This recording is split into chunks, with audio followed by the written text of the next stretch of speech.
That dinner started like every other one in our house.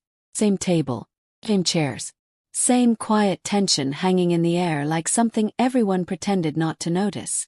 My name is Cheryl. I'm 26 years old and I work in tech. On paper, my life looks stable. Decent job. No scandals. No drama. But stability doesn't mean safety, especially when the people closest to you never really saw you in the first place. Growing up, I learned how to be invisible. From the outside, my family looked fine. A middle-class American home. Family dinners. Smiles during holidays. Photos that made everything look normal. But inside those walls, there was a hierarchy no one ever talked about. My mom was the center of it all. She controlled the house the way a manager controls an office. Schedules, rules, emotions, even silence. She had this polished smile. Perfect teeth, no warmth. Love in our house was conditional. You earned it by being useful or impressive. My dad existed quietly beside her. He wasn't abusive. He wasn't kind either. Whenever things got uncomfortable, he disappeared into himself.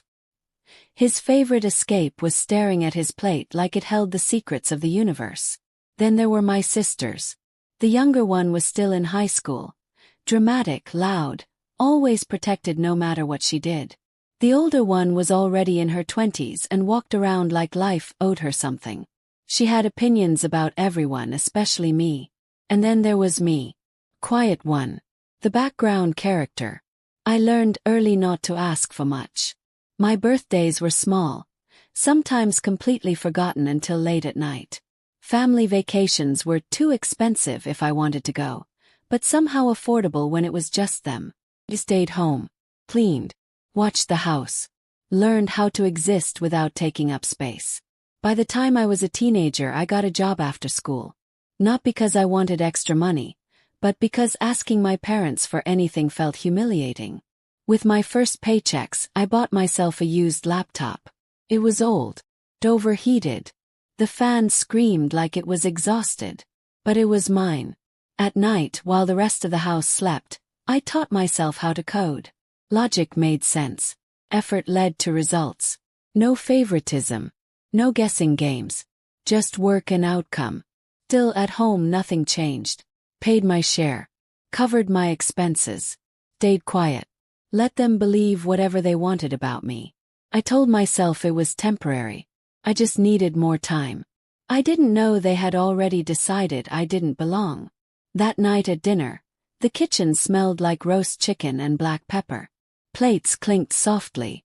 My mom moved around with that familiar tight energy, the kind she had when she'd already made a decision and was just waiting to announce it. I sat in my usual seat, shoulders tight from work, counting the minutes until I could escape upstairs. Halfway through the meal, my mom placed her fork down. Flat. "I need everyone's attention," she said calmly. My chest tightened. She looked directly at me. "Especially you, Cheryl." She didn't sound angry. She didn't sound emotional. That was the scariest part. "The house has been sold," she continued. "The paperwork is done. We're moving." I blinked. "Moving where?" "That's not important," she replied. "What matters is that you'll need to find somewhere else to live." The words stacked slowly in my head. Sold. Moving. Elsewhere. "You have 1 month." I looked at my dad. He didn't meet my eyes. His hands were folded on the table, knuckles pale. When I turned to my sisters, the older one smiled. The younger one pressed her lips together, trying not to laugh. "You're serious?" I asked quietly. My mom nodded. "We're not taking you with us." She said it like it was obvious, like this was the natural order of things. My dad finally spoke. "You're an adult. You should have planned for this." Planned? For my family selling the house without telling me. The younger one snorted. "Guess you better start packing. Tech jobs don't pay that much anyway, right?" They laughed. Softly, carefully, just enough to sting. I waited. For someone to stop it. For my mom to correct them. For my dad to step in. No one did. My food sat untouched as they went back to talking, New neighborhoods, new schools, how much lighter the new place would feel. Like I was already gone. I stood up slowly. "I'm tired," I murmured. Upstairs, I closed my bedroom door and leaned against it. Their laughter floated up the stairs, light and careless. That was the moment something inside me finally broke into clarity. This wasn't neglect. This wasn't favoritism. This was disposal. They thought they were pushing me out of their lives. What they didn't know was that they had already triggered something they couldn't control. The house they left me in. They left the next morning. No goodbye hugs. No last conversation. Just the sound of suitcases rolling across the driveway and a car engine starting up like it was any other day. I woke up to it by accident. For a second, I thought the dinner had been a dream. That maybe I'd imagined the cold looks, the words, the laughter. But then I heard my mom's heels clicking sharply across the hardwood floor downstairs. Fast, final. The kind of sound that says a decision has already been made. By the time I walked into the living room, the house looked unfamiliar. The couch was gone. Family photos had been removed, leaving pale rectangles on the walls like faded memories. Boxes were stacked near the door, labeled neatly in my mom's handwriting. My dad stood by the window, keys in his hand, staring outside like he couldn't wait to be somewhere else. My mom glanced at me, adjusting her coat. "Remember," she said, calm as ever, "you have 1 month. Don't make this harder than it needs to be." Harder for who? My sisters brushed past me, laughing about their new rooms, their new schools, their fresh start. No one asked if I was okay. No one looked back. The door closed. And just like that, the house went silent. Not peaceful silence. Hollow silence. The kind that makes every sound too loud. My breathing, my footsteps, the hum of the refrigerator they'd left behind. I stood there for a long time, staring at the door like it might open again. Didn't. I walked through the house slowly, room by room. Empty shelves. Bare walls. Closets that still smelled like them. My childhood home stripped down to nothing. Somehow, I was the only thing left. That was when the weight finally settled in. Not panic. Not fear. Just the realization that my family had cut me off cleanly. No arguments. No guilt. No hesitation. They didn't fight to keep me because, in their minds, I was never really part of the future. I sat on the living room floor, back against the wall, staring at nothing. This was usually the part where I blamed myself. Where I wondered what I'd done wrong. Where I cried quietly so no one would hear. But something different happened. Something colder. Something clearer. Because the truth was, this didn't come out of nowhere. 2 months earlier, late one night, I'd been scrolling through real estate listings. Not seriously. Just imagining a life that didn't feel so small. And then I saw it. My address. My house. Photos of the place I was still living in. Staged, bright, polished. My room had been repainted. My belongings removed like I never existed. They had listed the house for sale without telling me. I remembered staring at my laptop screen, heart pounding. First came hurt. Then anger. And then something else. Clarity.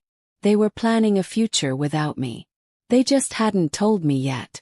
I didn't confront them. I didn't ask questions. I made a phone call instead. While they were packing boxes and planning their fresh start, I was quietly putting something in motion. Something legal. Something final. Standing in that empty living room now, I pushed myself up from the floor and brushed the dust off my hands. The house felt too big. Too quiet. But for the first time, it also felt honest. They thought they had abandoned me. What they didn't know was that this was the moment I stopped being someone they could step over without consequences. And the next time we spoke, the balance of power wouldn't belong to them anymore. 6 months later, my phone buzzed. 6 months passed. Not quietly. Not magically. Slowly. The first few weeks were the hardest. The house felt too large for one person. Every sound echoed. Every night felt longer than it should have.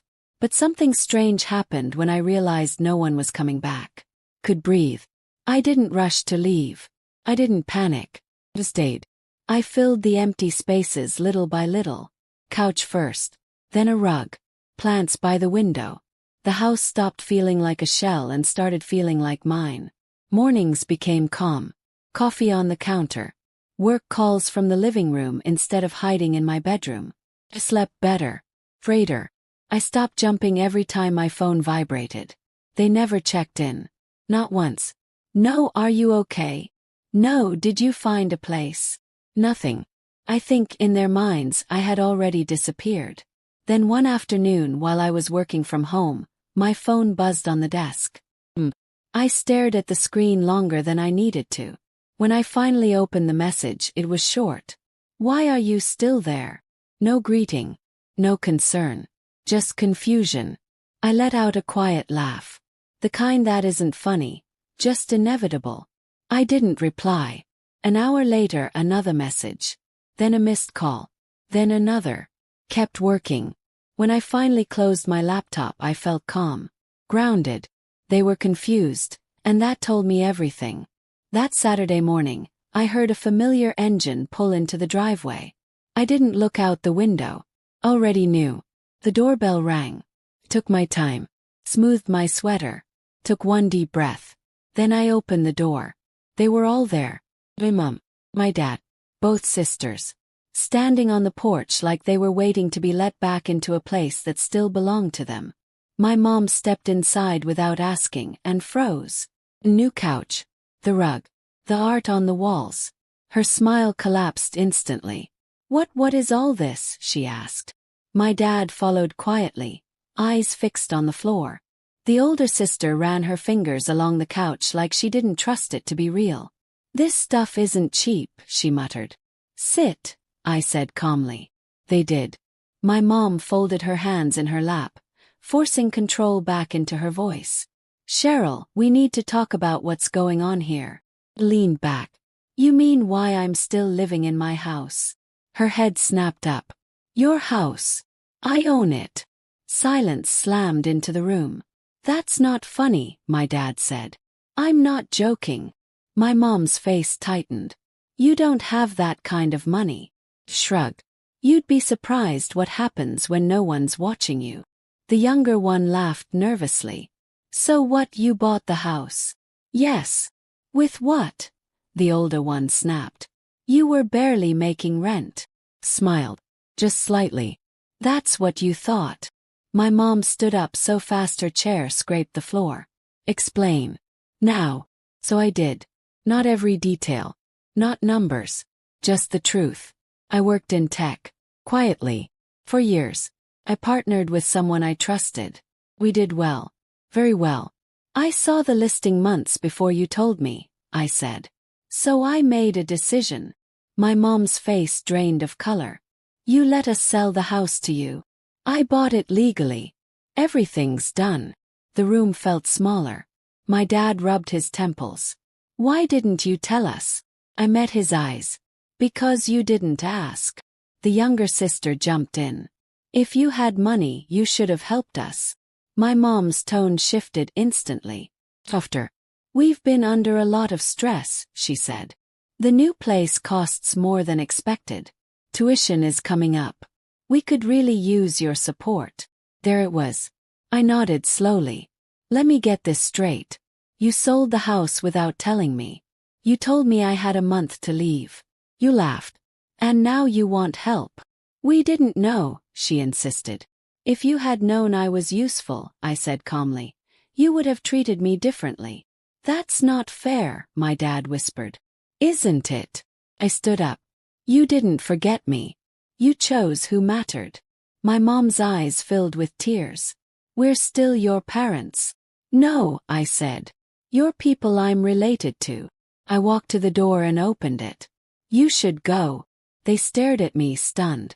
"This isn't over," my mom said. "It is for me." They left. I locked the door behind them and leaned against it, exhaling. Justice didn't feel loud. Felt clean. Walking away was the real win. They didn't disappear right away. For weeks after that day, my phone wouldn't stop lighting up. Missed calls. Unread messages. Voicemails I didn't ask for. My dad was the first to leave one. His voice sounded tired. Older somehow, He said he was sorry. Said he should have protected me. Said he didn't realize how bad things had been. I listened to that one message. I didn't listen to the rest. My older sister sent long texts about family bonds and misunderstandings. She said she missed me. That she wanted us to start fresh. Funny how people want to reset only after they lose control.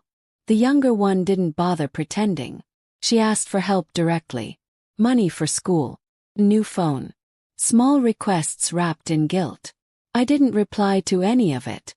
Then my aunt came over one afternoon. She brought coffee and that careful voice people use when they think they're being reasonable. She told me my parents were struggling.